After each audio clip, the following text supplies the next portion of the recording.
আসসালামু আলাইকুম। সবাই কেমন আছেন? আশা করি সবাই ভালো আছেন। আজ আপনাদের জন্য নিয়ে এসেছি গল্পের অন্তিম পর্ব। আশা করি গল্পটি আপনাদের ভালো লাগবে। তাহলে চলুন শুরু করা যাক। রিনি যেন পাথর হয়ে গেছে। সে আমার কথাগুলো ঠিক বিশ্বাস করতে পারছে না। কিন্তু বারবার একই কথা তো মিথ্যে হতে পারে না। সে আমার দিকে অবাক হয়ে তাকিয়ে আছে। হঠাৎ রিনি আমাকে থাপ্পড় মারে। তারপর আমার গিফট দেওয়া ব্রেসলেট আমার মুখে ছুঁড়ে মারে। আমি অবাক হয়ে ওর দিকে তাকিয়ে রইলাম। আমার কথা শুনে ও রাগ করবে, এটাই স্বাভাবিক। কিন্তু এতটা বাদ আগে বাড়বে আমি বুঝতে পারিনি। এখানে আমার দোষ কোথায়? আমি তো আগেও অনেকবার বলেছি, কিন্তু সে বিশ্বাস করেনি। তাতে আমার দোষ কোথায়? আমি নিজে বিশ্বাস করতে পারছি না রিনি আমাকে থাপ্পড় মেরেছে। রিনি বলে, তার মানে তুমি আমার সাথে ছলনা করেছো? কিন্তু কেন? আমি তোমার কি ক্ষতি করেছি বলো? কেন তুমি এমন করলে? কেন এত বড় ধোকা দিলে? এই বলে কান্নায় ভেঙে পড়ে। রিনির থাপ্পড় খেয়ে আমি অপমানে ভুগছি। আমার প্রচুর রাগ হচ্ছিল রিনির প্রতি। আমি রাগান্বিত সুরে বললাম, তুমি আমাকে থাপ্পড় মারলে? এখানে আমার দোষটা কোথায় বলো তো? প্রথম দিন দেখা হওয়া থেকে এই পর্যন্ত তোমাকে বলে এসেছি আমি রকি না। কিন্তু তুমি বুঝতেই চাইছিলে না। বিয়ের আগেও বলতে চেয়েছি কয়েকবার। তুমি আমাকে এটা সেটা অজুহাত দিয়ে শুনতে চাওনি। সেটাও কি আমার দোষ? তোমাকে বিশ্বাস করে ভালোবেসেছি, সেটাও কি আমার দোষ? আমি আমার ভালোবাসার মর্যাদা দিতে তোমাকে বিয়ে করেছি, এটাও কি আমার দোষ? তোমাকে আজ সত্যির সাথে পরিচয় করিয়েছি, এটাও কি আমার দোষ? তোমার থেকে কথাটা গোপন না করে রাখাটা কি আমার দোষ? বলো, উত্তর দাও, কোনটা আমার দোষ? কি দোষে তুমি আমাকে থাপ্পড় মারলে? আমি সত্যিটা বলাতে? এমনটা কিন্তু নয় যে আমি আজ বলছি আগে বলিনি। আমি শুরু থেকেই বলে এসেছি। তাহলে আজ তুমি আমাকে কোন কারণে থাপ্পড় মারলে? রিনি কোনো কথা বলছে না, শুধু কান্না করে যাচ্ছে। আমি আবার বললাম, তুমি কেন কান্না করছো? কান্না তো আমার করা দরকার। বিনা দোষে বিনা অন্যায়ে বাসর রাতে বইয়ের থাপ্পড় খেয়েছি। দেখো, আমার কথার জবাব দাও। এভাবে চুপ থেকো না। রিনি বলে, তুমি একটা মিথ্যেবাদী, তোমার সাথে আমার কোনো কথা নেই। আমি বললাম, কোন অ্যাঙ্গেল থেকে আমি মিথ্যেবাদী? বলো, উত্তর দাও। যেদিন প্রথম দেখা হয়েছে সেদিন আমি তোমাকে বলিনি আমি রকি না? কিন্তু তুমি ইয়ার্কি মনে করে এড়িয়ে গেলে। তারপর থেকে কতবার বলেছি বলো তো? তখনও তুমি এড়িয়ে গেলে। আমার কথাগুলো তোমার হাসির কথা মনে হয়, কিছু বললে হেসে উড়িয়ে দিতে। রিনি বলে, তুমি যখন শপিং মলে রকিকে দেখেছিলে তখন বললে না কেন? তখন বললে হয়তো এত কিছু হতো না। ছেলেটা হয়তো আমাকে নিশ্চয়ই ভালোবাসতো। সে ভেবেছে আমি তাকে ঠকিয়েছি। তার কাছে আমি মিথ্যেবাদী হয়ে গেছি। সে আমাকে কি না কি মনে করছে। আমি বললাম, হ্যাঁ আমি মানছি, রকিকে দেখেও আমি তোমাকে বলিনি। কারণ ততক্ষণে তোমাকে আমার ভালো লেগে গেছে। তোমার প্রতি একটা ভালোবাসা জেগে উঠেছে। চাইছিলাম না তোমাকে হারাতে। তাই আর তোমাকে বলতে পারিনি রকির কথা। তুমি ওর 1 বছরের সম্পর্কটা দেখছো, আর আমি 4টা বছর তোমার সাথে সম্পর্ক করেছি, তোমাকে বিয়ে করেছি। সেটা তোমার চোখে পড়ছে না? আমি আমার দায়িত্ব ঠিক পালন করেছি, এমনকি ভবিষ্যতেও পালন করব। আমার ভালোবাসা, আমার বিশ্বাস তোমার চোখে পড়ছে না? এই 4 বছর আমি তোমার জন্য কিছুই করিনি। আমি তোমাকে মন থেকে ভালোবেসেছি। কিন্তু তুমি তো আমাকে ভালোবাসোনি, বেসেছো রকিকে। তুমি আমার সাথে কেন সংসার করবে?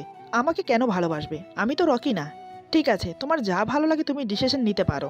আমি তাতে কোনো বাধা দেব না। তবে একটা কথা বলে রাখি, তুমি আমাকে বিনা দোষে থাপ্পড় মেরেছো। আমি তোমাকে কখনো ক্ষমা করব না। মন প্রাণ উজাড় করে তোমাকে ভালোবেসে আজ এই প্রতিদান পেলাম। এই বলে আমি উঠে বারান্দায় চলে গেলাম। রিনি কোনো কথা বলল না। সে মনে মনে ভাবছে, সত্যিই তো ও আমাকে অনেকবার বলেছে সে রকি না।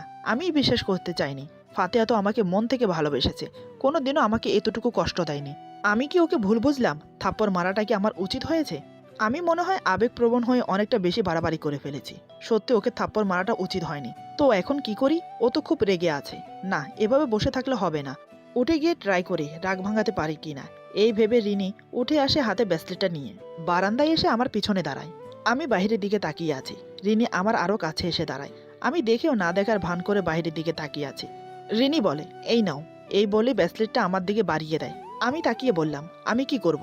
তোমার জন্য এনেছিলাম। তোমার না লাগলে ফেলে দাও ডাস্টবিনে। রিনি বলে, ডাস্টবিনে কেন ফেলবো? এটা আমি পরবো। আমি বললাম, পরবে যখন তাহলে আমাকে দিচ্ছ কেন? রিনি বলে, তোমাকে দিচ্ছি কারণ পরিয়ে দেওয়ার জন্য। আমি বললাম, আগে বলবে তো। আমি ব্রেসলেটটা হাতে নিয়ে ওকে পরিয়ে দিলাম। রিনি আমার দিকে হাত বাড়িয়ে বলে, দেখো তো, ব্রেসলেটটা আমার হাতে খুব মানিয়েছে না? আমি বললাম, মানিয়েছে। রিনি বলে, এমন করে বলছো কেন? আমি বললাম, তা কেমন করে বলবো? আমি তো মিথ্যেবাদী। তুমি আমাকে ভালোবাসো না, তুমি ভালোবাসো রকিকে, আমাকে না। এই কথা শুনে রিনি আমাকে পেছন থেকে শক্ত করে জড়িয়ে ধরে। তারপর কান্না করতে করতে বলে, সরি, আমার ভুল হয়ে গেছে, মাফ করে দাও।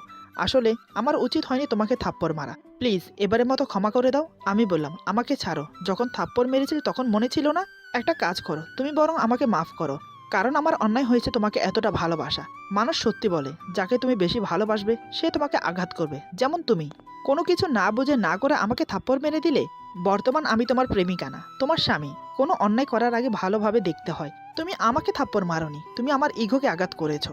আমি তোমার থেকে এটা আশা করিনি। রিনি কান্না করতে করতে বলে, আমার ভুল হয়ে গেছে, আমি বুঝতে পারিনি তুমি এতটা অভিমান করবে, প্লিজ এবারের মতো ক্ষমা করে দাও। আমি বললাম, সবকিছু তো ক্ষমা চাইলে কিন্তু সমাধান হয় না। রিনি বলে, কি করলে সমাধান হবে বলো, আমি তাই করব। তুমি চাইলে আমাকে মারো, তারপরও আমি চাই না তুমি রাগ করে থাকো। তুমি না আমাকে ভালোবাসো, তাহলে আমার এতটুকু অপরাধ তুমি ক্ষমা করতে পারছো না? আমি বললাম, না পারছি না, বিনা অন্যায় থাপ্পড় খেয়েছি, এত সহজে ভুলি কি করে বলো তো? রিনি বলে, তাহলে তুমি আমাকে ক্ষমা করবে না? আমি বললাম, তোমার কি মনে হয় তুমি যা অন্যায় করেছো তাতে ক্ষমা পাওয়ার যোগ্য তুমি? তুমি যদি বলো তাহলে আমি এখন তোমাকে ক্ষমা করে দেব। আমার এই কথা শুনে রিমি চুপ হয়ে রইল, কোনো উত্তর দিচ্ছে না। এবার সে হঠাৎ আমার পা জড়িয়ে ধরে কাঁদতে থাকে। আমি বললাম, আরে এটা কি করছো, ছাড়ো বলছি। রিনি বলে, যতক্ষণ পর্যন্ত না তুমি আমাকে ক্ষমা করে বুকে নেবে ততক্ষণ পর্যন্ত আমি ছাড়বো না। এ তো পড়লাম মহাবিপদে, এই মেয়ে তো আজ আমাকে ছাড়বে না। আমি বললাম, ঠিক আছে ওঠো। রিনি বলে, আগে বলো ক্ষমা করেছো? আমি বললাম, হ্যাঁ করেছি, ওঠো। রিনি বলে, আমাকে কোলে করে নিয়ে বিছানায় নিয়ে যাও। আমি বললাম, এ আবার কেমন কথা, তোমাকে আমি কেন কোলে করে নিয়ে যাব? রিনি বলে, বারে তুমি আমাকে ক্ষমা করেছো যখন, তাহলে কোলে করে নিয়ে যেতে হবে। বুঝতে পারলাম পাগলিটা কোলে চড়তে চাইছে। আমি বললাম, ঠিক আছে উঠে দাঁড়াও। রিনি উঠে দাঁড়ালো। আমি ওকে পাজা কোলে করে বিছানায় নিয়ে শুইয়ে দিলাম। তারপর বললাম, এবার ঘুমাও।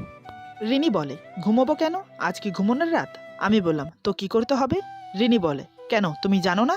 আমি বললাম, না জানি না, কি করতে হয়? রিনি বলে, দেখো একদম মজা করবে না।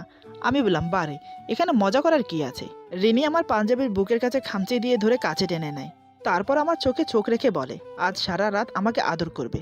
আমি বললাম, কেন, আমি কেন আদর করব? তোমাকে আদর করার জন্য রকিকে ডেকে দেই? রিনি বলে, আমি কি রকিকে বিয়ে করেছি? আমি বললাম, না তা তো করনি, করেছো আমাকে।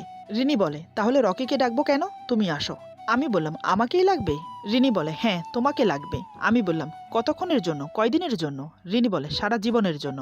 আমি বললাম, সারা জীবনের মাঝখানে কোথাও আবার রকিকে খুঁজবে না তো? রিনি বলে, যদি কখনো আমাকে রাগাও নয়তোবা আমাকে কষ্ট দাও তখন ভেবেচিন্তে দেখব। আমি বললাম, তার মানে আমি কষ্ট দিলে তুমি রকিকে খুঁজবে, আর তুমি যদি আমাকে কষ্ট দাও তখন? রিনি বলে, আমি তোমাকে কখনো কষ্ট দেব না।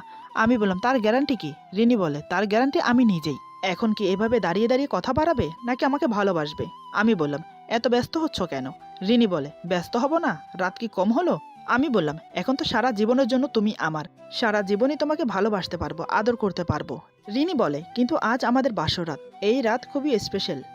মানুষের জীবনে এই রাত শুধু একবারই আসে, তাই বলছি টাইম ওয়েস্ট করো না। অগত্যা আর কিছু করার ছিল না, মেয়েটার ভালোবাসার কাছে আমাকে হার মানতেই হলো। আমি ওকে কাছে টেনে বুকে জড়িয়ে নিলাম। রিনি আমার বুকে মাথা রাখে। এতক্ষণে মনে হচ্ছে ও যেন একটু শান্তি পেল। আমি বললাম, ভালোবাসো আমাকে? রিনি বলে, অনেক বেশি ভালোবাসি। আমি বললাম, তাহলে থাপ্পড় মারলে কেন? রিনি বলে, সরি বললাম তো, আবার কেন বলছো? আমি বললাম, বিয়ের রাতে বউ আদর না করে থাপ্পড় দিয়েছে, এত সহজে ভুলি কি করে? রিনি বলে, সব ভুলিয়ে দেব আমার ভালোবাসা দিয়ে। এই বলে আমাকে শক্ত করে জড়িয়ে ধরে।